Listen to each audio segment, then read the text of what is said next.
All right, guys, I'm checking in with you one last time before the NFL draft. I know a lot of rookie drafts are going to be kicking off Sunday or Monday, so wanted to make sure that you have everything you need to navigate those and make good decisions. Now, I'll be doing my absolute best to get some player-focused content out as soon as I can post-draft to help you make sense of draft capital and landing spots, but today we're going to be focused on strategy, principles that I think you can apply no matter what happens this weekend.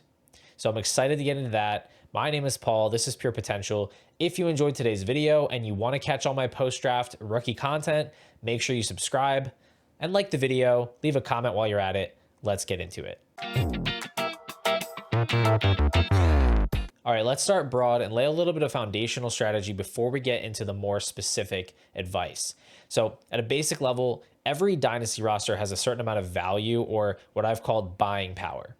And really, the game we play is just about shuffling that value around, allocating it in the most effective way possible to ideally score points and win championships right now, while still having enough value to do it again the next year and the next year and the year after that. Now, sometimes we know that well of value can run dry, and that is when you find yourself in a rebuild. And functionally, what that rebuild year does, it's replenishing your buying power so you can start the cycle over again. So with that in mind, knowing that we have this finite amount of value to really play with in any given year, every rookie pick has an opportunity cost, because that pick has a certain amount of value and you can utilize that value in any number of ways. You can pick a rookie, right? If you're going to have a bunch of options in that regard. You can also trade back and try to get more picks. You can trade this year's picks for future year's picks. You can trade that pick you have straight up for a veteran player, or if it's a really valuable pick, maybe a package of players. But the point is that by doing any of those things, you have prevented yourself from doing any of the other things. And that is what we call opportunity cost. You can only use the pick once, so you have to choose wisely how you're going to use it. Now, if you've been following this channel for any amount of time, you might know I'm a little bit of a slave to opportunity cost. All of my decisions are seen through this lens of what am I actually foregoing in order to take a certain action. So last year, Marvin Harrison, who was the 102 in rookie drafts, he was valued as a top 5 dynasty wide receiver and a top 15 overall dynasty asset in the offseason before he had played a snap in the NFL. He was valued ahead of Bijan Robinson, Jahmyr Gibbs, Puka Nacua, Justin Herbert. I thought this was egregious, and so I drafted 0 shares. Would it have been fun to draft a share of Marvin Harrison? Well, in hindsight, not really. But at the time, it seemed kind of a bummer to not have any shares, but it didn't matter to me because I could not justify the opportunity cost. He was just too expensive. What I would have to give up to acquire him was not worth it, in my opinion. Now, Malik Nabers, on the other hand, he was going over a round later. His opportunity cost was players like Tyreek Hill, Brock Purdy, Jonathan Taylor. At least when you look at startup ADP, those were the names that were going around him. So as you might expect, I drafted a lot of Malik Nabers. Now, obviously, having a lot of Nabers and no Marvin Harrison worked out about as well as it possibly could have, but I do think it's a good look at what we call opportunity cost. It was not the same decision to invest in one of these 2 wide receivers. It wasn't Harrison versus Nabers because it wasn't the same cost to pick between them. So let's just pretend for a second that you have the 107 in your rookie draft this year. And whether or not you're going to trade down or trade that pick away, or you're just going to stay put and take whoever your favorite prospect is there, you're hoping to add an asset to your team that can help you in one of 2 ways. It can either gain value, so increase your overall buying power, or they can score points and they can help you win. Now, the beauty of a rookie is that if they score points, and by that I mean useful points, startable points, they're also going to gain value. But they can also gain, or at least maintain their value, just by flashing some ability to score points in the future. They don't even have to provide useful production to gain value because the expectations are significantly lower. You can look at somebody like Rome Odunze as a perfect example. He only scored 8 points per game last year. You could not use him in fantasy football. He was not useful. And yet he lost basically 0 value. He's going in the same place in startups that he was a year ago because the expectations just weren't that high. And rookies are fairly unique in this way. They give you this unique combination of value upside and potential production. You can have an extra 2026 first on your team, and that is going to gain value. You know that for sure, but it's also not going to score you any points. And you can have AJ Brown on your team, and you can be reasonably confident that he's going to score points above replacement, that he's going to be a useful asset.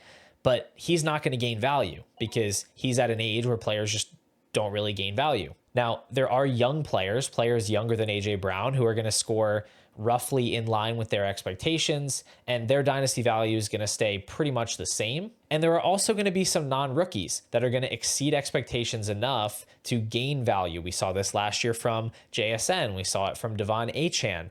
These are year 2, maybe year 3 players that do exceed expectations and they surpass their previous value and they go up.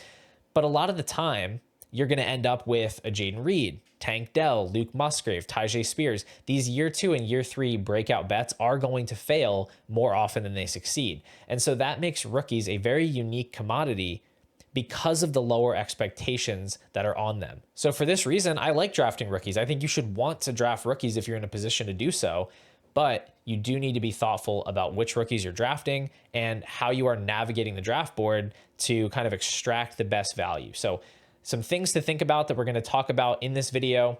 Should you be prioritizing floor or upside, or how do you balance the two? Are you drafting for value or are you drafting for need? Are you locking in on just your favorite prospects, or are you thinking in terms of tiers? And what about trading back or trading up? When should you actually be doing that? That's what we're going to talk about in the rest of this video to get you as prepared as possible for your rookie drafts if you've got them coming up, Saturday, Sunday, Monday. But the truth is, every league is different. And no one draft strategy is going to be perfectly applicable to every league because you've got different trade dynamics. You've got different roster considerations. Some leagues are start 8, some leagues are start 10. Some leagues have heavy tight end premium. Some are 1 quarterback. Even starting 2 versus 3 wide receivers can make a difference sometimes. So if you are interested in more personal advice, you should consider becoming a YouTube member. There's a link down in the description if you're interested in that. In addition to weekly live streams and my dynasty and rookie rankings, you can also chat with me anytime in the Pure Potential Discord about your specific league. We've actually got over 60 members now in the Discord, and I know I'm going to be helping many of them navigate their rookie drafts in the coming weeks. So if that sounds like it would be helpful to you, maybe if you're in an unusual league or you're just not really sure how to conduct yourself, if it's your first rookie draft, it is the absolute best way that you can support the channel. And maybe you just want to try it out for a month. If you want to do that, there's really no better month than to do it now. Use it for your rookie draft, get the rookie rankings, see if you like it. If you want to cancel after that, no hard feelings. Just wanted to put the membership offer out there, let you guys know about it. Let's get back to our regularly scheduled content here. We're going to talk about upside. What is upside for rookies? How should we evaluate it in our rookie drafts? I know some analysts will say to just swing on the biggest possible hits because upside is all that matters. And the further you go down the board, the more I do agree with that. Like certainly by the time you get to late round 2, into round 3, round 4, I agree that all that matters is upside because you're talking about assets that are very low value to begin with. So you don't need to be worried about the floor. If you miss on your 3rd round rookie pick, that's fine because the opportunity cost is very low. You can't go out and trade for highly valuable, productive assets for a 3rd. So swing away, go for the ceiling. But I think at the high end of your draft, especially in the 1st round, it is more complicated than that. It's really a balancing act where you should be looking for the best combination of safety and upside. So yes, I do care about upside, but I don't think you should be completely ignoring downside or floor for these prospects. Now, there's no magic formula for this to calculate a player's floor versus their ceiling necessarily. There are people that do great work like JJ Zacharyson, like Pat Kerrane, that can sort of look at a prospect and they can see what marks they hit in college and they can try to estimate kind of what are their high and low ranges, then give them good comps and stuff. And I definitely take those analysts into account. But really, to simplify it, I'm just trying to consider more than just the best case scenario for these prospects. And I think it's helpful to just look at an example of what I mean. So in 2023, a couple years ago, a couple rookie drafts ago, we had Quentin Johnston and Jordan Addison going back to back in rookie drafts. Now, a lot of people preferred Quentin Johnston. Obviously, a lot of people also preferred Addison. That's why they were going back to back. So it's not like they were this massive difference, but you were kind of choosing between the two. It was pick your flavor. And I preferred Addison because to me, he was just the cleaner prospect. Like he was less likely to be a total bust than Quentin Johnston. Quentin Johnston certainly had qualities to like. He was a big wide receiver, good yak guy. He was drafted to play with Justin Herbert to be his eventual wide receiver one because you had Keenan Allen aging out, you had Mike Williams aging out. People were just drooling over the upside. And I understand why, that clearly the upside was there. Meanwhile, Jordan Addison was a smaller wide receiver, like 170 pounds. He was drafted to be Kirk Cousins' wide receiver two. He was going to be trapped behind Justin Jefferson forever, right? So there were all these reasons to think that Jordan Addison just didn't have a high ceiling. Low BMI, worse quarterback play, harder competition. So certainly when you were imagining the absolute ceiling for each player, Quentin Johnston just came out ahead. It was just easier to imagine him becoming an elite fantasy wide receiver. The problem is those absolute ceiling outcomes, that's only a small part of a player's range of outcomes. That's why we call it a range of outcomes. It's not just the one at the end. It's not just the one that you want. There's a bunch of other possibilities, a bunch of other iterations. And we knew that QJ was a raw prospect. We knew he didn't test extremely well. So yeah, the 90th plus percentile outcomes were going to be better for him because of all the reasons I listed. But I thought that Jordan Addison had the best combination of floor and ceiling. Now, ultimately, Jordan Addison had a fine rookie season. In terms of his startup ADP, he lost a little bit of value from year one to year two. I think it's mostly because the departure of Kirk Cousins maybe created some uncertainty. Either way, you could re-roll Jordan Addison for a late one pretty easily. Quentin Johnston, on the other hand, we know how things went with him. You were lucky if you could trade him for a second round pick after his rookie year. And this is just one example, and it doesn't always go that way. You know, you could look at somebody like a Brian Thomas, who I do think was quite clearly a better prospect than Quentin Johnston, but you could look at him as this high upside guy who was maybe less of a sure thing because he didn't have as much sustained college production and this and that, whatever reasons you could give, that obviously worked out in a big, big way. So it's not to say that you should just stay away from players that have prototypical size or athleticism or, you know, play X receiver or whatever. It's not bad to have upside. Again, it's about the combination of the two. And I find that I tend to like boring players more than the market because a lot of people do, I think, confuse safety and lack of upside, right? So last year, Ladd McConkey was actually my 109. He was the guy that I had ranked ahead of Brian Thomas, Xavier Worthy, Bo Nix, and Jonathan Brooks. I had them all in the same tier, but I had Ladd McConkey at the top of that tier because it was easy for me to see his strengths translating to the NFL as at least a competent role player.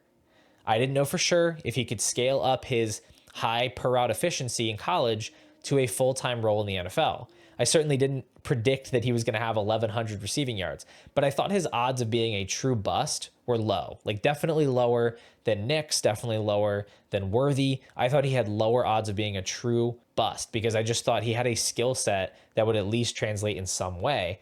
I think in this class, Emeka Egbuka sticks out to me for a lot of the same reasons. I see a lot of talk that he's a safe prospect, and I think he could be slightly undervalued because people have these preconceived notions of what makes a high ceiling. All right, but what about team needs? How much should you care that your team is lacking at running back or you don't have a tight end too? My answer is pretty much not at all. Draft for value, trade for need. That is a helpful heuristic that almost always applies. If you just take the best players, I think you'll work out fine. And honestly, if you have a need on your team that you want to address, I think you're a lot better off just trading that pick away for a proven player at that position. Because if you're counting on a rookie to reliably fill in one of your starting lineup spots, that's usually a fool's errand anyway. Like that's not going to work out most of the time. So why not just trade for that player that you need rather than forcing a pick, rather than drafting a worse rookie because they fit a position that you need? I don't think that is a good approach. Now, are there exceptions to this rule? I suppose. If you're in a less active league where you genuinely are concerned that you're not going to be able to draft a rookie now and then potentially trade them later, or you don't think you can trade for a running back, or you don't think you can trade for a tight end and you need that position, maybe you can make an exception.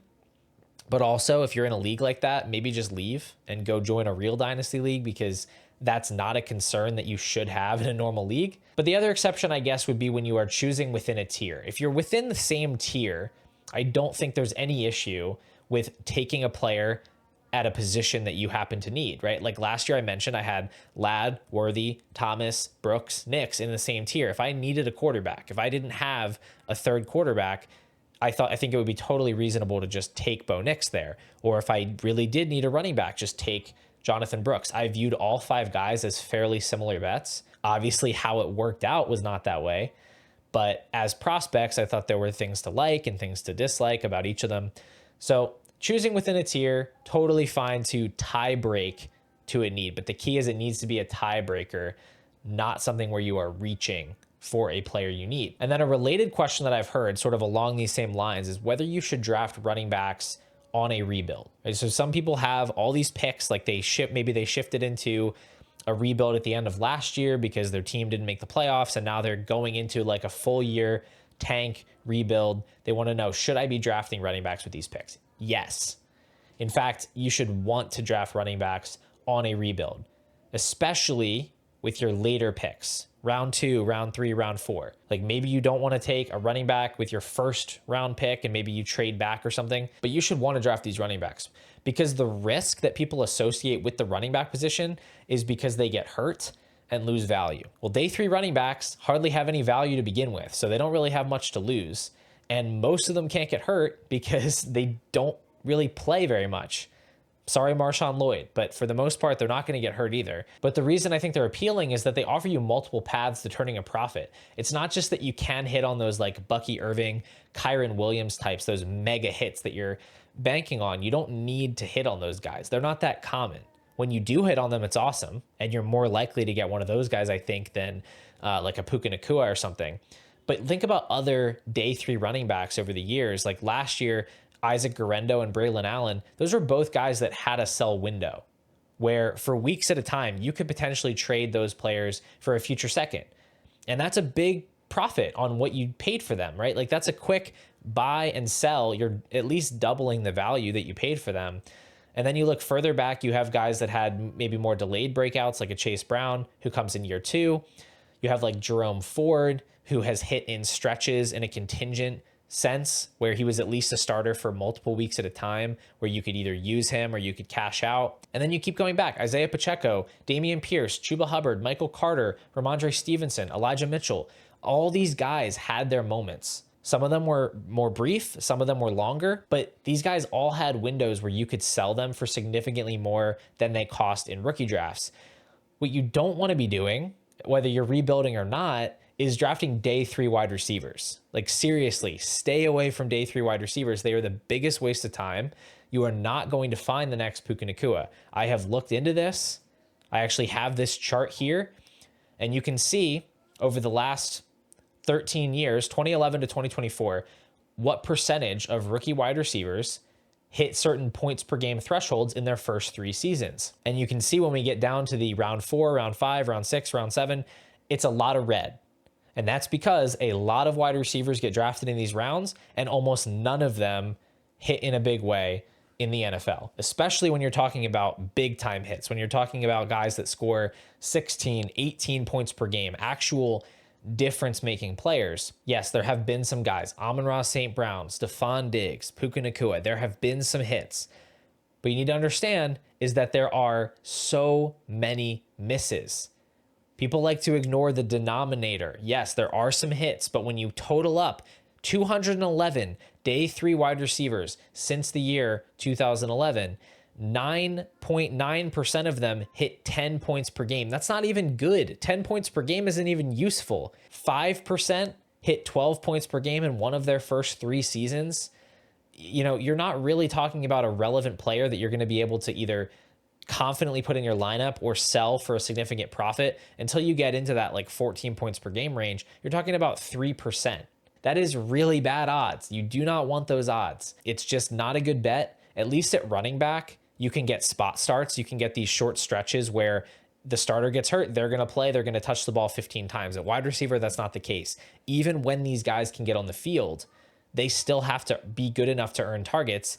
And when they went on day 3, there's probably a reason for that. It's probably because they're not that good. So even when they get on the field, they don't necessarily produce. To be clear, there's a certain point in rookie drafts where I would certainly consider some day 3 wide receivers. The problem is that the interesting profiles, they always seem to be overpriced, right? Like people liked Troy Franklin last year. He goes day 3. He still ends up being a 2nd round rookie pick. That's ridiculous. That's nonsense. Nobody should be doing that when a wide receiver goes day 3. So I almost never get these day 3 wide receivers, even the ones that are like mildly interesting, because they get priced up. So I'm almost always going for the running back. Sometimes there's tight ends I like, but day 3 wide receivers, they are a big stay away for me. And then the last thing I want to talk about today, trading down and trading up. When should you trade back? When should you send a message in your chat, at all looking to move back? This is a hard question to answer without knowing what your team looks like and your league settings, and without knowing where my personal tier breaks are going to end up in this class. I can't just say, like, if you have the 107, trade back. I don't know yet. But what I do know is you want to operate in tiers. So not just ranking rookies in a straight line, but understanding which players are similar bets. If you have 4 players that are in the same tier, even if you have a slight preference, you should be willing to move back those 4 spots. You should be willing to take an early 3rd round pick and just move back. Let someone else make that decision. But outside of that, outside of just navigating your own tiers, I do think trading down is a really good idea for teams that are rebuilding or just generally low in buying power. You want to spread out your bets with more picks to have more chances at hitting rather than being overconfident in your evaluations. You don't want to just say, I'm planting my flag on this one guy, when you could have had the opportunity to draft 2 guys or draft 3 guys. Like last year, you could have stayed put in late round 2, and you could have taken Blake Corum or Jalen Polk, or you could have taken Jermaine Burton, or you could have tried to trade back, pick up a couple of thirds. Maybe you still miss on one of them. Maybe you draft, I don't know, even Braylon Allen had some value. Maybe you draft Kamani Vidal with one of those picks. I certainly did that plenty, but maybe the other one becomes Bucky Irving, or maybe the other one becomes Tyrone Tracy. Right? Having multiple picks, it gives you multiple outs to have a big hit. Maybe you draft both. Maybe you draft Bucky and Tracy. Now you've hit in a major way. You've just added a ton of buying power to your team. So I just think giving yourself more swings is going to lead to more hits. It's not bad to have player takes or have a process and feel like you can rank players better than the market can, right? But pickiness is kind of a privilege that is reserved for teams with lots of buying power. For the most part, you should be taking advantage of other managers' impatience and strong preferences, especially when you have a chance to move down within your own tiers. This is an exercise in humility, and typically you're going to come out ahead. Now, when it comes to trading up, I don't do it quite as often as I try to trade down. And it's not that I'm against moving up. I'm actually on board with it when I think there is a clear delineation in prospect quality.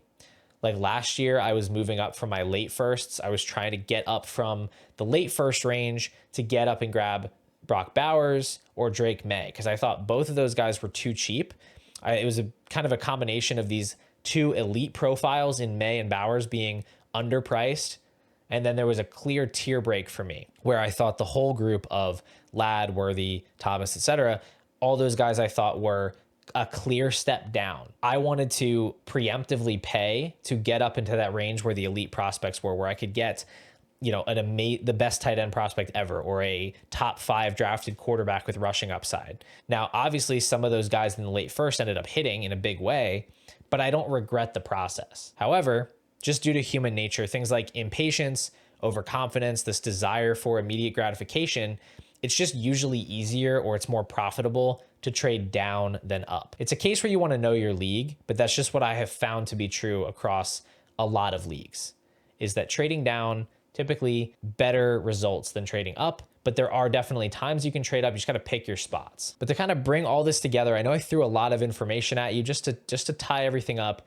It doesn't matter if you see eye to eye with me on all of these prospects. It doesn't matter whether you're in or out on Matthew Golden. It doesn't matter whether you think this class has 5 great running back prospects or 4 or even 6. What matters is that when you enter into your rookie draft, when it starts, 101's on the clock, you are prepared to manipulate the draft board to your advantage. You are ready to look at a player and accurately and realistically evaluate their range of outcomes, not just hyper fixating on their best case scenario, but considering downside, considering the median outcome. Is this player going to score points for me? Is this player going to gain value? You're prepared to trade down or even up when it's advantageous to you, when you can move around between tiers, and you are being proactive to try to get your favorite prospects at the best possible prices. Anyway, that's going to do it for today, guys. As always, thanks so much for watching this video. Thank you for supporting the channel. It was fun to